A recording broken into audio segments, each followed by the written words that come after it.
J'ai pas deux plus beaux souvenirs, j'en ai des très bons. Les meilleurs moments, en fait, ont été les moments qui ont été organisés, enfin, qui ont été faits suite aux soirées organisées par les SCAM. Là, toute la promo s'est retrouvée et c'est là qu'on s'est découvert encore plus. Et c'est là qu'on a passé vraiment des super moments. Donc à chaque soirée organisée par les SCAM, ça a vraiment été des très très bons moments. Formateur, mon cours préféré, en fait, on avait deux formateurs. On avait un qui nous faisait 90%, enfin, toute la partie RH, et les 10% restants, c'était uniquement la comptabilité. Pour ma part, c'était Monsieur Marquez qui s'est occupé de la partie RH qu'on a eu donc très très très souvent. Il nous a vraiment enseigné de la meilleure des façons pour nous ce que représentaient les ressources humaines. On n'était pas forcément tous issus de ce domaine-là, on était intéressés, mais pas forcément tous issus.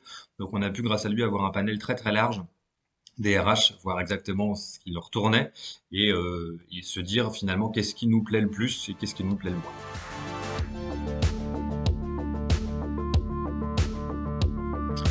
Suite à ma licence obtenue, j'ai voulu continuer mes études parce que les missions que je voulais faire dans une entreprise, je me disais que suite à une licence, c'était trop juste et je pouvais pas les atteindre tout de suite. Et comme c'était une reconversion professionnelle, je n'avais pas trop envie d'attendre longtemps. J'ai décidé de poursuivre et j'ai fait un master 1, un master 2. J'ai choisi une école à Rennes qui proposait des partenariats avec des campus à l'étranger. J'ai donc fait mon master 1 à Rennes et mon master 2 à l'étranger.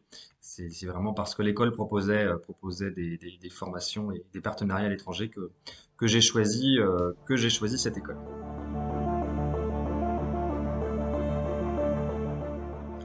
Alors aujourd'hui, je suis prestataire RH indépendant, enfin consultant indépendant, on va dire. C'est quelque chose auquel je pensais, mais pas forcément tout de suite, puisque suite à mes diplômes, j'ai eu des missions dans des entreprises.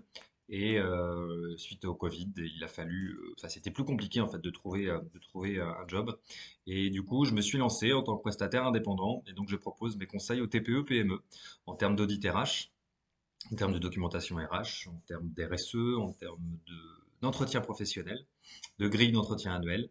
Voilà, tous ces domaines-là, en fait, pour les TPE, PME qui n'ont pas forcément les moyens ni les besoins d'avoir quelqu'un à plein temps, qui savent pas trop comment faire, mais qui ont besoin d'être accompagnés. Donc c'est aujourd'hui mon job.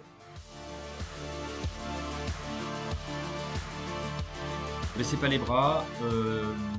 Par contre, vous attendez pas à ce que ça vous tombe tout cuit dans le bec. Enfin, en tout cas, moi, ça n'a pas été le cas. Je me suis bougé pour ça. J'ai mis des mois, mais j'y suis arrivé. Donc, voilà, croyez en vous, et puis à un moment, ça va fonctionner. Juste, faites attention aussi à trouver bien l'entreprise qui vous va, c'est-à-dire de bien d'abord prévoir son projet, de ne pas faire un copier-coller avec un copain ou un voisin. C'est-à-dire savoir exactement, là je parle des ressources humaines, mais qu'est-ce qu'on veut dans les RH? Est-ce qu'on veut se spécialiser directement? Est-ce qu'on veut être le plus généraliste possible? Pour moi, c'était mon cas. Je voulais être le plus généraliste possible pour apprendre le plus possible. Parce que si on va dans une grosse entreprise aussi, on va être un peu coincé dans un service et on va pas forcément pouvoir voir tout ce qui se passe dans le métier des RH. Alors que si on va dans une entreprise plus petite, on pourra toucher à tout. Et moi, c'est ce qui m'intéressait. Donc, bien aussi se poser des questions là-dessus en disant est-ce qu'on sait déjà ce qu'on veut pour plus tard?